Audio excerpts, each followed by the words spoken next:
Good morning everyone. This is Shamim Gupta. Today we have discussed about our class 10th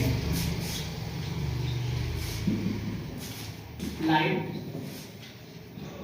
हम जो पढ़ रहे थे क्लास 10th की क्लास का जो साइंस पढ़ रहे थे यानी फिजिक्स का जो लाइट चैप्टर पढ़ रहे थे उसमें आज नेक्स्ट क्लास है, आज 8वां पार्ट है इसका।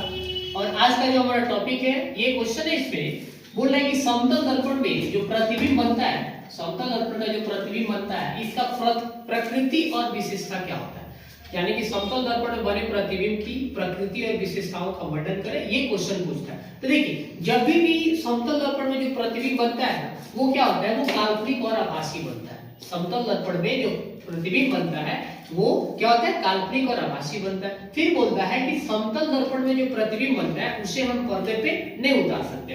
उसके बाद कहता है कि इसका जो प्रतिबिंब बनता है, समतल दर्पण में जो प्रतिबिंब बनता है वो हमेशा सीधा और वस्तु के आकार के बराबर बनता है, यानी कि जैसा जितना हाइट उस वस्तु का रहेगा, जितना बड़ा वस्तु है उतना उसका दर्पण बनता है, फोटो बनता है। फिर उसके बाद यह जो होता है ना, ये पार्श्व परिवर्तन को दर्शाता है। पार्श्व परिवर्तन का मतलब क्या होता है कि जस्ट हमारा लेटरल इन्वर्सन, मतलब कि लेफ्ट को राइट दिखाता है, राइट को लेफ्ट दिखाता है, तो ये पार्श्व परिवर्तन को दर्शाता है। फिर क्वेश्चन पूछता है इसमें, आगे बोलता है कि देखिए यदि एक मनुष्य, अगर कोई मनुष्य अगर अपनी आधी, मतलब कि इतना अगर हाइट है तो यहाँ आधा होगा ना, तो आधा बड़ा, मतलब आधा मनुष्य के हाइट के आधा जो अगर मिरर अगर सामने खड़ा तो उसमें आपका जो प्रतिबिंब है वो पूरा का पूरा दिखाई देता है, तो यही होता है। तो ये टोटल जो होता है ना, ये होता है कि समतल दर्पण में जो प्रतिबिंब बनता है उसका प्रकृति या उसका विशेषता यानी कि गुण होता है। अगला टॉपिक जो इंपॉर्टेंट क्वेश्चन है, मस्ट बी एक क्वेश्चन होता है जो होता है अवतल दर्पण तथा उत्तल दर्पण में अंतर बताएं। ये ऐसा क्वेश्चन है जो हमेशा क्वेश्चन एग्जाम में आता है, ठीक है, ध्यान से समझिएगा। देखिए अवतल दर्पण क्या होता है, तो अवतल दर्पण का परावर्तक सतह क्या होता है, धंसा हुआ होता है, और उत्तल दर्पण का परावर्तक सतह क्या होता है, उभरा या उठा हुआ होता है।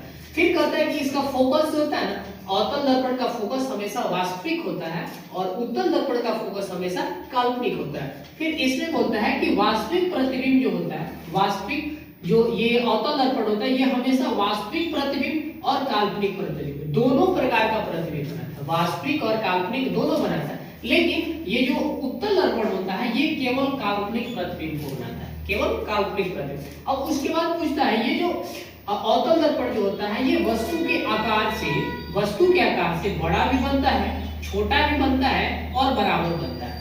ये अवतल दर्पण में जो प्रतिबिंब बनता है वो आपको वस्तु के आकार से बड़ा हो गया, फिर छोटा भी हो जाएगा, फिर वस्तु के बराबर भी बनता है। लेकिन वही इसमें क्या होता है उत्तल में, तो ये वस्तु के आकार से हमेशा छोटा बनता है।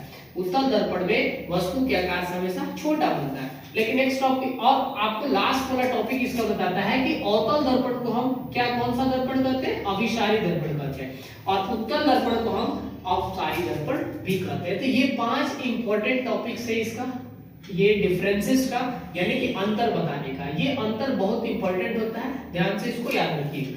नेक्स्ट अगर टॉपिक पूछता है आपको बिना स्पर्श किए या बिना छुए हम समतल दर्पण, अवतल दर्पण और उत्तल दर्पण को किस प्रकार से पहचान सकते हैं। तो आपको पता है कि हम समतल दर्पण को देखते हैं, यानी वैसा परावर्तन जब हम दर्पण किसी बारी से तीनों दर्पण को सामने रखेंगे, और जब समतल दर्पण मतलब कि वैसा दर्पण जिसमें फोटो जो हो ना एकदम सामने दिखाई देता, ठीक है, और वस्तु के बराबर दिखाई देता हो, सामने दिखाई देता तो लेटरल इन्वर्सन, लेफ्ट को राइट, राइट को लेफ्ट दिखाता हो, तो उस दर्पण को हम कौन सा दर्पण कहते हैं, उस दर्पण को समतल दर्पण कहते हैं। लेकिन वही जब वैसा दर्पण जिसमें फोटो जो, जिसका परावर्तक सतह क्या होता है, जिसमें अगर वस्तु जो होता है, जिसमें जो वस्तु होता है ना आकार से बड़ा बनता हो या छोटा बनता हो या बराबर बनता हो, तो ये जो प्रतिबिंब होता है ना और इसके वास्तविक रूप से बनता है, तो ये जो होता है कौन सा हो जाता है आपको, अवतल का। लेकिन वही उत्तल दर्पण के लिए जब आ जाता है कौन सा दर्पण, वैसा दर्पण जो होगा